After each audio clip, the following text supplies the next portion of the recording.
Hello everyone, welcome to the Commerce Corner. I hope you are doing well. In this video, we'll be learning the chapter Issue of Debentures in a simple and easy way. So grab your notebook and pen and let's get started. So, firstly, what is debenture? So, debenture is a return acknowledgement of the debt. ठीक है. And what do you mean by acknowledgement? It's an acceptance that कि हाँ इससे हमें ये confirm होता है, confirmation कि हमारी इतनी डेट है. अगर कोई ऐसे ही बोल देगा कि इस कंपनी की इतनी डेट है तो कोई कैसे मान लेगा. तो एक रिटर्न एक्नॉलेजमेंट होता है, एक्सेप्टेंस होता है कि इसकी इतनी डेट है. ठीक है. तो debenture is a written acknowledgement of debt. Being a debenture certificate, उसका हमें एक डिबेंचर सर्टिफिकेट इश्यू किया जाता है जो कि हमें कंपनी इश्यू करती है. ठीक है. बॉन्ड, अब आता है बॉन्ड. बॉन्ड क्या होता है? वो भी एक डिबेंचर के जैसा रिटर्न एक्नॉलेजमेंट ही होता है जिस पे अमाउंट डायरेक्टली होती है, amount payable on maturity. Bond में direct amount payable on maturity होती है, जबकि डिबेंचर में हमें क्या बताया गया होता है? Interest payable, interest on debentures. ठीक है.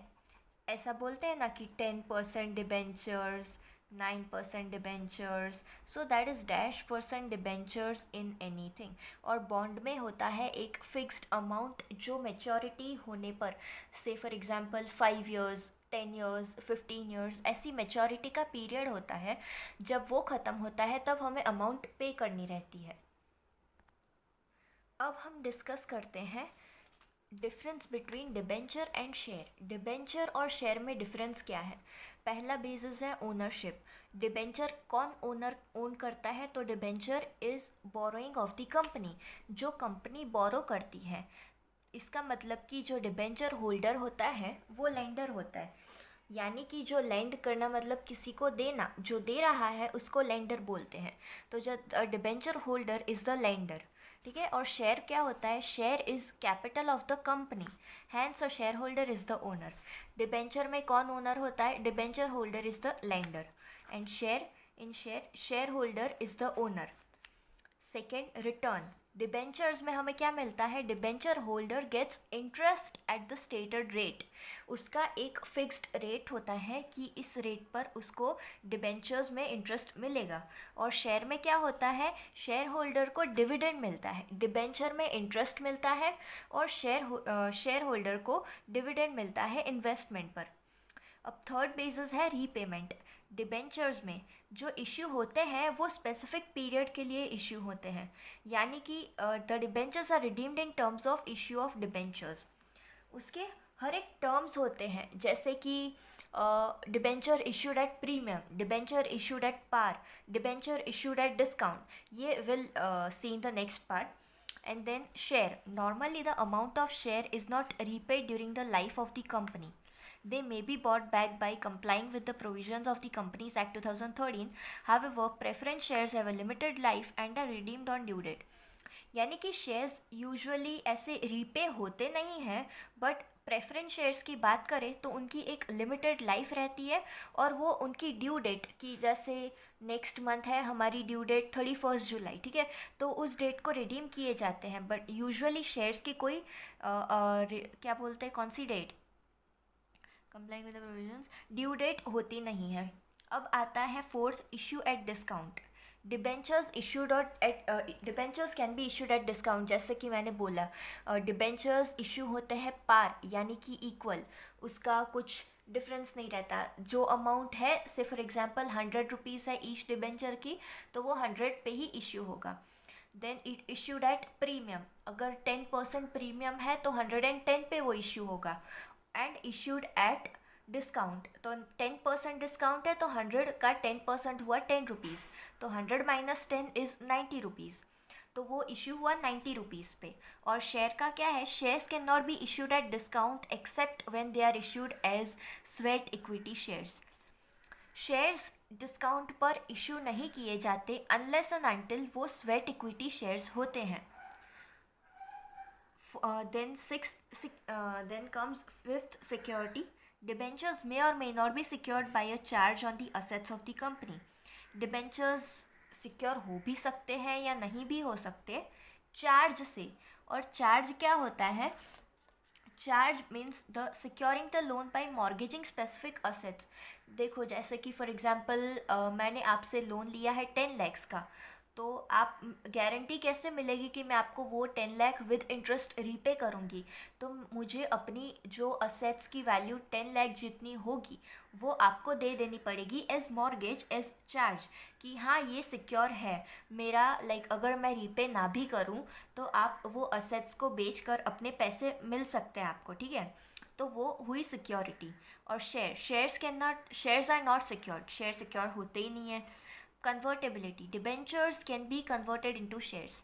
क्या डिबेंचर्स शेयर्स में कन्वर्ट हो सकते हैं, but shares except convertible preference shares can not be converted into any other security. Means shares convert नहीं होंगे in short. Voting right, debenture holders do not have voting rights. Debenture holders को voting right नहीं मिलता, पर share holders को मिलता है क्योंकि वो अटेंड करते हैं vote in the general meetings. Then आता है risk. Debenture holders are relatively safe. Debenture जिनके पास होते हैं वो सेफ होते हैं। Secured debentures are almost risk free. क्यों सिक्योर्ड डिबेंचर्स, मतलब जो चार्ज से हमने मॉर्गेज की है असेट तो वो ऑब्वियसली सिक्योर हुआ। बट शेयर्स में share holders are at a greater risk. Shares holders जो होते हैं वो ग्रेटर रिस्क पे होते हैं। They can even lose the amount invested in shares.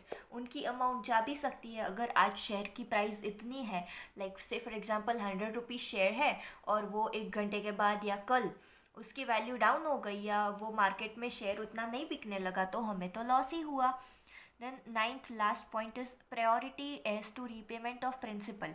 Principal यानी कि जो मेन अमाउंट होती है, अगर हमने डिबेंचर्स खरीदे हैं 2000 के तो उसकी अमाउंट, प्रिंसिपल अमाउंट हुई 2000 और उस पर जो अलग से मिलेगा वो उसकी इंटरेस्ट अमाउंट हुई, ठीक है।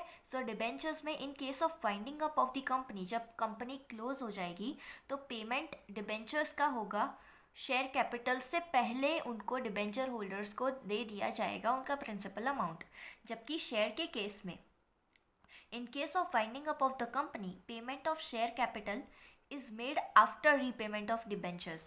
मतलब इसमें बेनिफिट किनको हुआ, पहले डिबेंचर होल्डर्स को, तो डिबेंचर जिनके हैं उनको वापस रीपेमेंट होगा, उनके बाद अगर बचा कुचा तो शेयर होल्डर्स को मिलेगा। Now let's see the types of debentures. The first type of debenture is secured debentures. Secured debentures are secured either by fixed or floating charge on the assets of the company. यानी कि जो secured debentures होते हैं वो assets से secure होते हैं, यानी कि अगर repayment नहीं हुआ तो वो सेल करके, assets सेल करके वो पेमेंट वापस मिल सकता है जो अमाउंट दी है वो, ठीक है।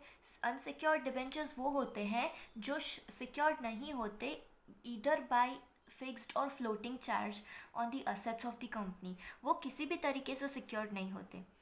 Third is redeemable debenture. Redeemable debentures वो होते हैं जो रीपेड होते हैं मेच्योरिटी पर। इरिडीमेबल डिबेंचर्स वो होते हैं जो रीपेबल नहीं होते। ये रीपेबल होते हैं, ये रीपेबल नहीं होते in the life time of the company. Registered debentures वो होते हैं जो कंपनी के रिकॉर्ड्स में रजिस्टर्ड होते हैं ओनर के नाम में। Registered in the companies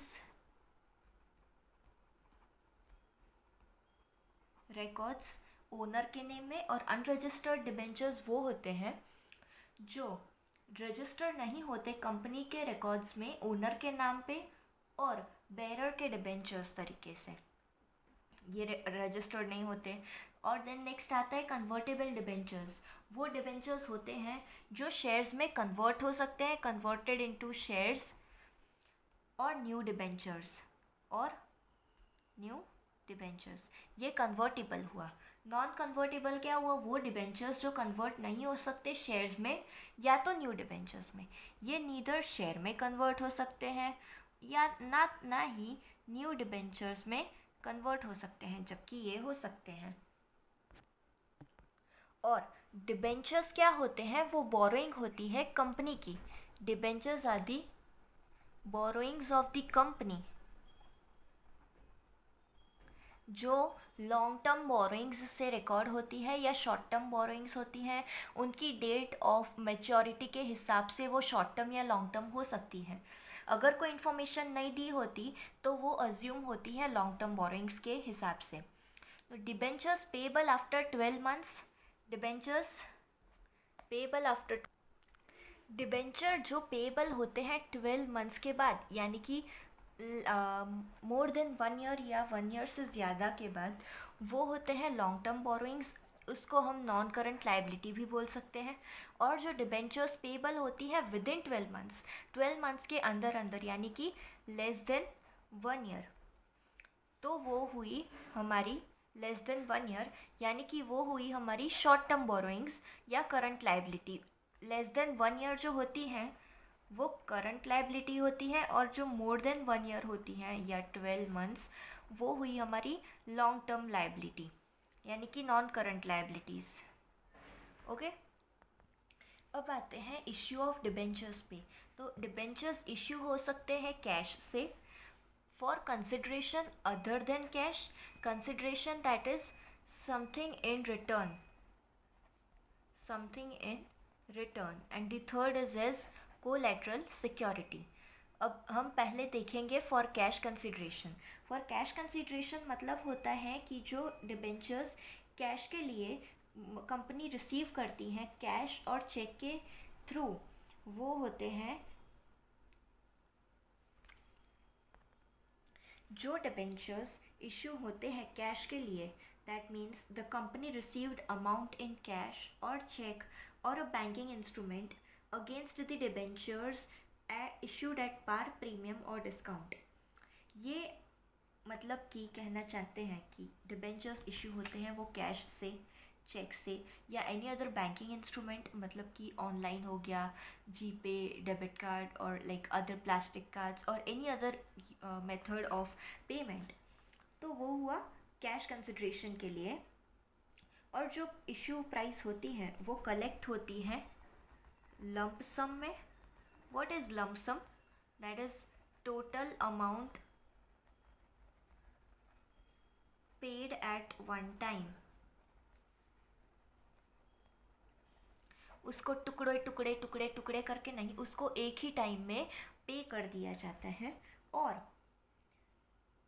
in installments में मतलब हमने इस मंथ इतने दिए, इस मंथ इतने दिए, उसको टुकड़े करके दिए। दैट इज़, अगर कह सके तो एप्लीकेशन में इतने दिए।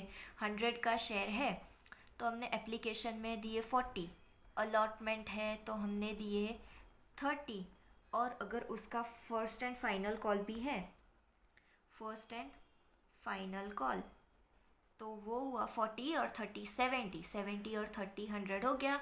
तो इसको ऐसे इंस्टॉलमेंट्स में पे भी कर सकते हैं। अगर इश्यू प्राइस डिबेंचर की रिसीव होती है